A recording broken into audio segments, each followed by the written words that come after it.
ভূমিকম্পে কেঁপে উঠল আন্দামান নিকোবর দ্বীপপুঞ্জ। সোমবার রাতে এই কম্পন অনুভূত হয়।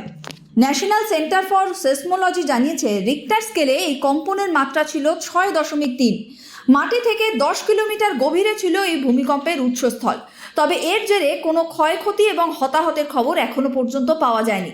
সূত্রের খবর, সোমবার গভীর রাতে বঙ্গোপসাগর ও নিকোবর দ্বীপপুঞ্জে দুটি শক্তিশালী ভূমিকম্প আঘাত হানে। ন্যাশনাল সেন্টার ফর সিসমোলজি জানায়, রাত 12টা 11 বঙ্গোপসাগরে প্রথম কম্পন অনুভূত হয়।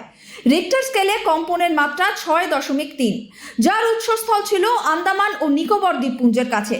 অপরদিকে দ্বিতীয় ভূমিকম্পটি রাত 1টা 41 গ্রেট নিকোবরের ক্যাম্পবেল বে থেকে প্রায় 94 কিলোমিটার পশ্চিমে উৎপন্ন হয়, যার কম্পনের মাত্রা ছিল 6.5। প্রাথমিক রিপোর্ট অনুযায়ী এই ভূমিকম্পে আন্দামান ও নিকোবর দ্বীপপুঞ্জ, পশ্চিমবঙ্গ বা উড়িষ্যায় কোনো প্রাণহানি বা সম্পত্তির ক্ষয়ক্ষতির খবর পাওয়া যায়নি। উপকূলীয় এলাকা ও দ্বীপগুলোতে ভূমিকম্পের প্রভাব মূল্যায়ন করা হচ্ছে, তবে কর্মকর্তারা নিশ্চিত করেছেন যে পরিস্থিতি নিয়ন্ত্রণে রয়েছে। এছাড়া Indian national centre for ocean information services জানিয়েছে, এই ভূমিকম্পে ভারতে সুনামির কোনো আশঙ্কা নেই। প্রসঙ্গত, আন্দামান অঞ্চল মূলত ভূমিকম্পের সেলাইয়ের ওপর অবস্থান করছে।